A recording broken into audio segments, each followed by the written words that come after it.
سے کچھ دکان میں سے جب صاحب دکان میں دیا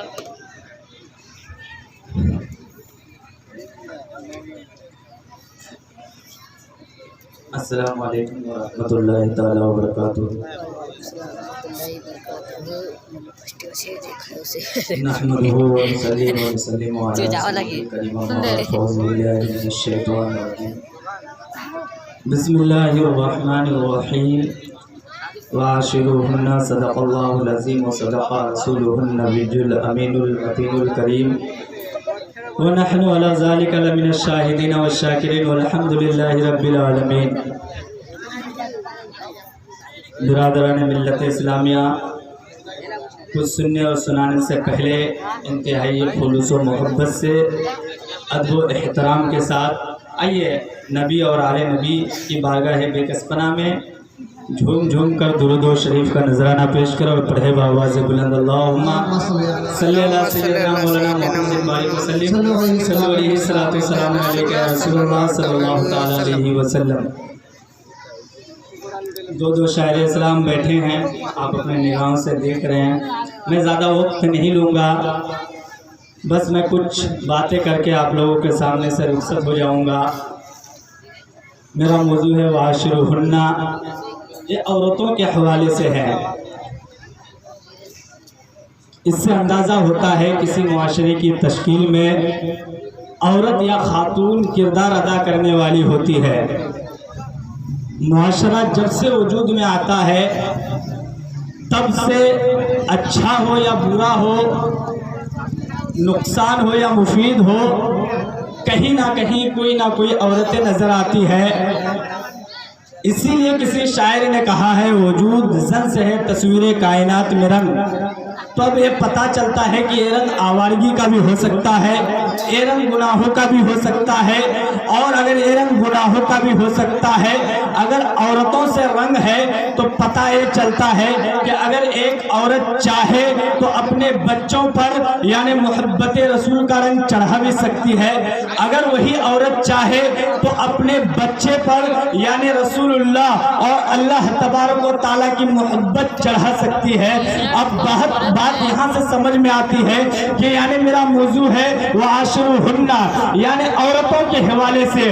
اب اس کے ساتھ مرد بھی آتا ہے، صرف دنیا میں عورتیں ہی نہیں ہے، تو اب بات پتہ چلتا ہے کہ یعنی رب تبارک و تعالیٰ عورتوں کے اوپر کتنا بڑا ذمہ داریاں دیا ہے، اور رسول اعظم صلی اللہ علیہ وسلم نے عورتوں کو کیا مقام دیا ہے، اور اگر عورتیں چاہے تو قیامت تک اپنا نام یعنی ممتاز خواتین میں لکھوا سکتی ہے۔ اور حضرات گرامی، انسان جب یعنی اپنے زندگی کو یعنی گزارتا ہے، کوئی طرز عمل، کوئی طرز زندگی اختیار کرتا ہے تو اسے سوسائٹی کہتا ہے، اسے معاشرہ کہتا ہے، یعنی اس کو سوسائٹی کا نام دیا جاتا ہے اور معاشرے کا نام دیا جاتا ہے، تب جا کے سوسائٹی کا وجود ہوتا ہے، معاشرے کا وجود ہوتا ہے۔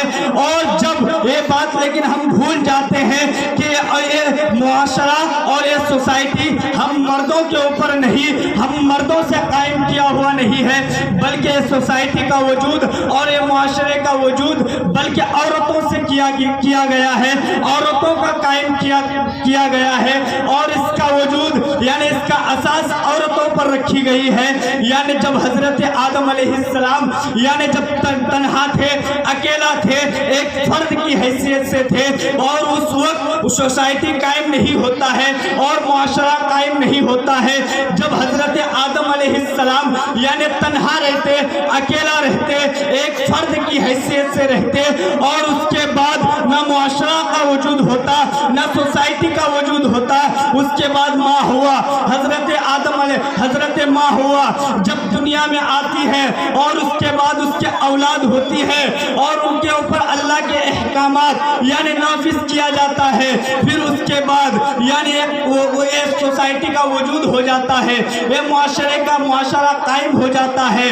تو اس سے پتہ یہ چلا کہ رب تبارک و تعالیٰ نے کتنا اہم ذمہ داریاں یعنی ماں کے سر پر ڈالی ہے، ہمارے بہنوں کے سر پر ڈالی ہے۔ اور پتہ یہ چلتا ہے کہ اگر ایک عورت چاہے تو اپنے گھر کو جنت بنا سکتی ہے، اور اگر وہی عورت چاہے تو اپنے گھر کو جہنم بنا سکتی ہے۔ اور پتہ یہ چلتا ہے کہ اگر کسی معاشرے میں یعنی آج جو عورتوں کے نام پر، آج جو لڑکیوں کے نام پر آج جو گناہ پھیلائے جا رہے ہیں، آج جو پردے کے نام پر یعنی گناہ پھیلائے جا رہے ہیں، عریانیت پھیلائی جا رہی ہے، فحشیت پھیلائی جا رہی ہے، تو میں یہ کہوں گا، میں یہ عرض کرنا چاہتا ہوں کہ اس کو یعنی اگر اس سے عورتوں کو نکال دیا جائے تو جو پورے دنیا کو یعنی عورتوں کے نام سے یعنی پورے دنیا کو گناہوں میں ڈبو دینا چاہتا ہے، وہ اکیلا، وہ تنہا کچھ نہیں کر سکتا ہے۔ اور دوسری طرف ہماری بیٹی اور ہماری ماں کی ذمہ داری ہے کہ وہ اس کی بہکاوے پہ مت آئے۔ حضرات، اگر دنیا میں کسی انسان اگر نیا رول دیا ہے، یا پھر سکندر اعظم ہو، یا پھر انبیاء کرام میں حضرت موسیٰ علیہ السلام ہو، یا حضرت عیسیٰ علیہ السلام ہو، یا خاتم النبیین صلی اللہ علیہ وسلم ہو، اگر وہ دنیا کو اگر ایک پیغام دیا ہے، آج سے تاریخ اٹھا کر پڑھیے، پہلے لڑکیوں اور خواتین کی حالات کیا تھی جب خاتم النبیین صلی اللہ علیہ وسلم اس دنیا میں تشریف لاتے ہیں اور اعلان کر دیتا ہے، اے لوگوں سن لو، یعنی اس بیٹیوں کو یعنی اس خواتین کو زندہ درگور مت کرو۔ آئیے میں بتاتا ہوں، سنتے جائیے۔ ایک صحابی رسول یعنی وہ عرب میں بہت خوبصورت تھے، اور اس کو یعنی عرب کی لڑکیاں، عرب کی عورتیں اس کو تاکا کرتی تھی اور دیکھا کرتی تھی۔ اس کے بعد وہ اتنا خوبصورت، اتنا حسین نوجوان تھا، آقا صلی اللہ علیہ وسلم کی ایک دفعہ ان کے اوپر نظر پڑتی ہے۔ آقا نے دیکھا اتنا حسین نوجوان ہے، اتنا خوبصورت نوجوان ہے، اور آقا نے سوچا کہ اے آقا نے سوچا کہ رب تبارک و تعالیٰ نے اتنا حسین نوجوان بنایا ہے، اتنا خوبصورت نوجوان بنایا ہے، اور پھر آقا نے رب کی بارگاہ میں یا فریاد کرتے ہیں، اے میرے پروردگار، تو اتنا خوبصورت حسین نوجوان بنایا ہے، اتنا حسین نوجوان بنایا ہے، اے پاک پروردگار، اس حسین نوجوان کو یعنی اس کے دل میں اسلام کی محبت ڈال دے۔ اے پاک پروردگار، تو اتنا خوبصورت نوجوان بنایا ہے، یعنی اس کو مسلمان کر دے۔ اے پاک پروردگار، یعنی اس کو جہنم کے آگ سے بچا لے۔ اور رب تبارک یعنی رسول اعظم رات کو دعا فرماتے ہیں، اور صبح حضرت دحیہ قلبی یعنی وہ صحابہ یعنی حاضر خدمت ہوتے ہیں اور کہنے لگے، یا رسول اللہ، آپ اللہ کا کیا احکام لے کر آئے ہیں؟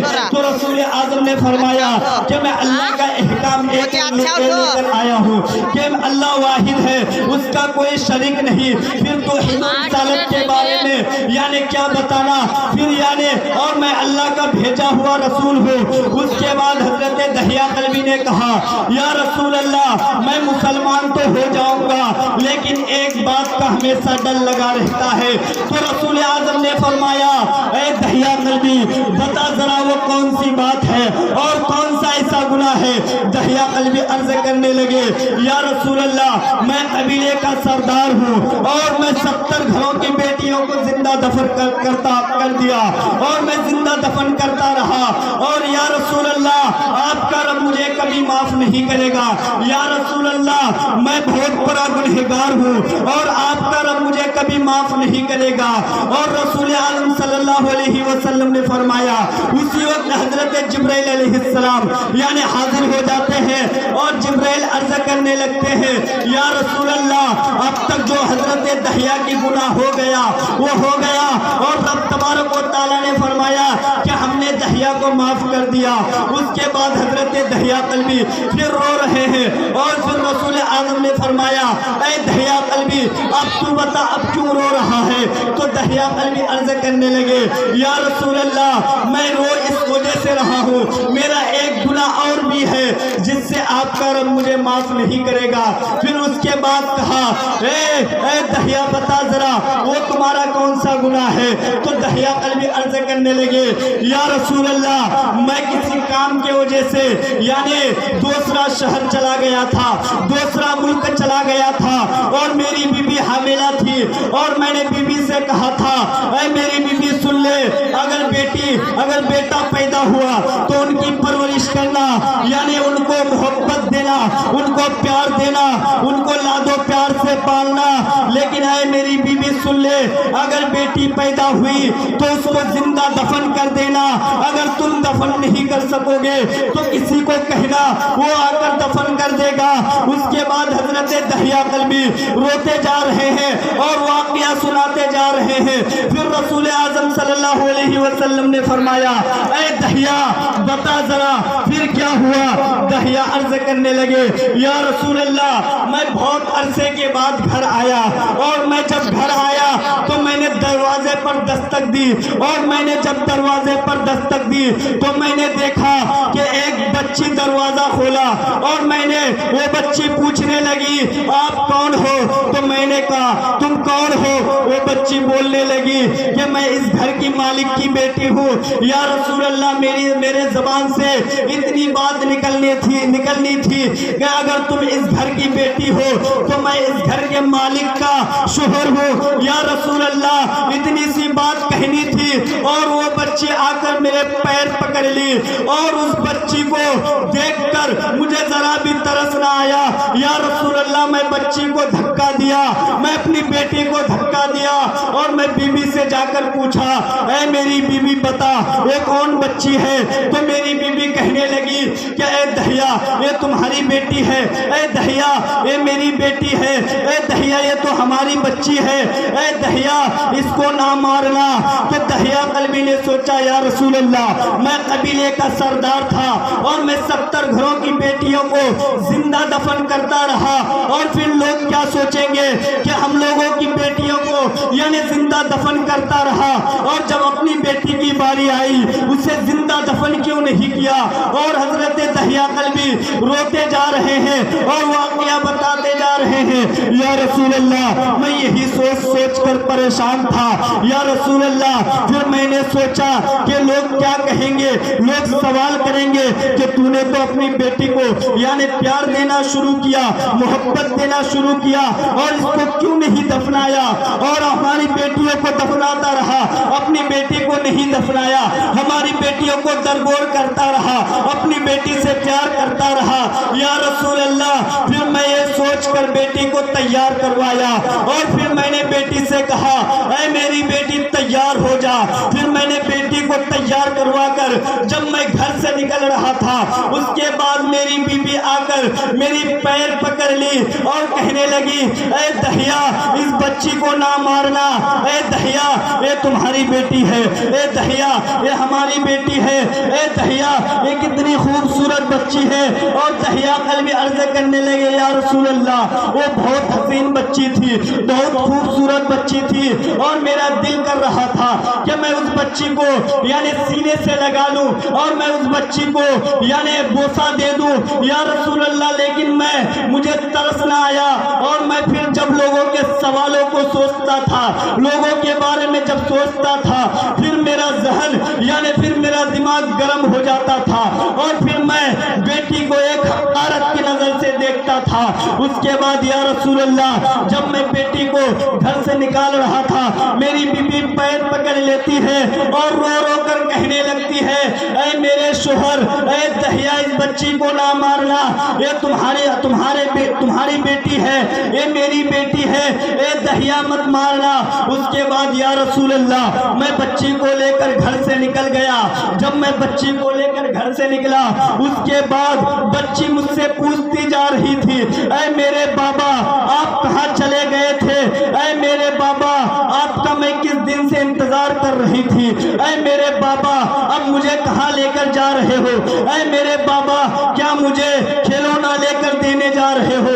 اے میرے بابا کیا مجھے نانی کے گھر لے کر جا رہے ہو؟ اے میرے بابا کیا مجھے روپے پیسے دینے کے لیے لے جا رہے ہو؟ اے میرے بابا کیا مجھے کپڑا لے کر دینے جا رہے ہو؟ اے میرے بابا کہاں لے کر جا رہے ہو؟ خالہ کے گھر لے کر جا رہے ہو، ماموں کے گھر لے کر جا رہے ہو۔ لیکن یا رسول اللہ میری بیٹی پوچھتی جا رہی تھی اور میں کچھ نہیں، نہ ہی بیٹی کا سوالوں کا جواب دیتا تھا اور نہ میں بیٹی کے طرف دیکھتا تھا۔ کبھی میری بیٹی میرے پیروں سے لپٹ جاتی تھی اور کبھی میری بیٹی یعنی بوسہ دیتی تھی اور کبھی میری بیٹی میرے چہرے کو چومتی تھی، لیکن یا رسول اللہ میں بیٹی کو نہ دیکھا۔ اور اس کے بعد میں ایک مقام آیا، پھر میں اس مقام پر لے جا کر میں اس بیٹی کو رکھ دیا اور وہیں رکا دیا۔ پھر اس کے بعد میں اپنے ہاتھوں سے اس کی قبر کھودنے لگا اور پھر جب میں اس کی قبر کھود لیا اور جب میں قبر کھود رہا تھا میری بیٹی دیکھ رہی ہے کہ میرا بابا، میرا ابا، میرا باپ کام کر رہا ہے۔ پھر میری بیٹی میرے پاس آتی ہے اور میری بیٹی اپنے گلے سے ایک چھوٹا سا روپٹہ یعنی میرے کو یعنی میرے چہرے سے ریت صاف کرتے ہوئے کہتی ہے، اے میرے بابا، اے میرے ابا دھوپ میں کیوں کام کر رہے ہیں؟ اے میرے ابا دھوپ سے چھاؤں میں آ جاؤ، اے میرے والد گرامی دھوپ میں کام مت کرو کیونکہ طبیعت خراب ہو جائے گی، اے میرے والد گرامی دھوپ میں کام کرنے کی کیا ضرورت ہے؟ اس کے بعد یا رسول اللہ میں بیٹی کو یعنی بیٹی کی باتوں کو نہیں سن رہا تھا۔ اس کے بعد میں اپنی بیٹی کو بلایا اور جب میں اپنی بیٹی کو اپنے پاس بلایا اور میں قبر کھود کر تیار کر چکا تھا اور جب قبر کھود کر تیار ہو چکا تھا یا رسول اللہ میں بیٹی کو اپنے پاس بلایا اور میں نے کہا، اے میری بیٹی آ جا۔ اس کے بعد میری بیٹی ہنستی ہوئی میرے پاس آئی، میری بیٹی مسکراتے ہوئی میرے پاس آئی۔ میری بیٹی نے سوچا میرا باپ مجھے کھیلنے کے لیے ایک گڈھا کھود دیا ہے، میرا باپ مجھ سے کھیلنے کے لیے گڈھا کھود رہا ہے اور گڈھا کھود کر تیار کر دیا ہے، اب میرے ساتھ کھیلے گا۔ لیکن یا رسول اللہ جب میں گڈھا کھود لیا، جب میں قبر کھود لیا، اس کے بعد میری بیٹی کو میں نے بلایا اور میں پکڑ کر دھکا دے دیا۔ اس کے بعد بھی میری بیٹی یہی سوچتی رہی، یہی خیال کرتی رہی کہ میرے باپ یعنی میرے والد گرامی یعنی میرے بابا جان مجھ سے کھیل رہا ہے۔ اس کے بعد دھکے دے کر میں جب مٹی ڈالنے لگا اس کے بعد بھی بچہ یعنی بچی یہی کہہ رہی تھی، میرا بابا، میرے ابا، میرے والد گرامی مجھ سے کھیل رہا ہے۔ یا رسول اللہ جب میں مٹی دے کر مٹی دیتا رہا اور جب میں مٹی دے دیا اور صرف سر رہ گیا، اس کے بعد میری بیٹی یعنی رو کر کہنے لگی، اب وہ سمجھ جاتی ہے کہ میرا باپ مجھ سے کھیل نہیں رہا ہے، میرا باپ مجھ سے مذاق نہیں کر رہا ہے، میرا باپ مجھ سے نہیں کھیلے گا۔ اب وہ سمجھ جاتا ہے بلکہ میرا ظالم باپ مجھے قبر میں دفناتا ہے، میرا ظالم باپ مجھے قبر میں دفن کر دے گا۔ اس کے بعد وہ بچی ہاتھ جوڑ کر رونے لگی اور کہنے لگی، اے میرے والد گرامی، اے میرے بابا جان، اے میرے والد گرامی، اے میرے ابا جان، اب میں آپ سے روپے نہیں لوں گی، اب میں آپ سے پیسے نہیں لوں گی، اب میں آپ سے کسی چیز کے بارے میں سوال نہیں کروں گی، نہ میں نانی کے گھر جاؤں گی، نہ میں ضد کروں گی۔ اے میرے والد گرامی کیا تجھے میری شکل اچھی نہیں لگ رہی تھی؟ کیا میری شکل اچھی نہیں تھی؟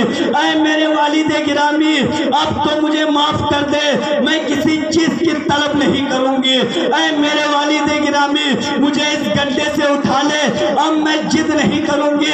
اس کے بعد یا رسول اللہ حضرت دحیہ قلبی روتے جا رہے ہیں اور واقعہ بتاتے جا رہے ہیں، یا رسول اللہ جب میں بچی کو یعنی دفنا دیا، مٹی ڈال دیا، صرف اب سر رہ جاتا ہے، اس کے بعد میری بیٹی میرے طرف سے توجہ ہٹا لیتی ہے، نظر ہٹا لیتی ہے۔ اس کے بعد میری بیٹی کہنے لگی اور میری بیٹی میرے طرف سے نظر ہٹا لیتی ہے اور اس کے بعد میری بیٹی یعنی کہنے لگی کہ اے میرے والد گرامی میں سمجھ گیا کہ تو میرا کیسا باپ ہے۔ اور اس کے بعد وہ بچی یعنی رب کے بارگاہ میں فریاد کرنے لگی، اے پاک پروردگار میں نے سنا تھا تیرا ایک نبی آئے گا اور وہ نبی آئے گا جو بیٹیوں کو عزت دے گا، جو بیٹیوں کی عزت کو بچائے گا۔ اے پاک پروردگار، یہاں بیٹیاں مر رہی ہے، یہاں بیٹیاں دفن کیے جا رہے ہیں، یہاں بیٹیوں کو زندہ دفن کیا جا رہا ہے۔ اے پاک پروردگار، اس نبی کو بھیج دے، اس نبی کا انتظار ہے۔ اس کے بعد وہ بچی یعنی آنکھیں بند کر لیتی ہے، اس کے بعد میں نے مٹی ڈال دیا اور پھر بھی مجھے ترس نہ آیا۔ پھر رسول اعظم رونے لگے اور اس کے بعد رسول اعظم کی داڑھی مبارک گیلی ہو جاتی ہے۔ پھر رسول اعظم نے فرمایا کہ اے دہیا، یہ بیٹی کا واقعہ ذرا پھر سے سنانا، اور ایسے 3 بار سنتا ہے۔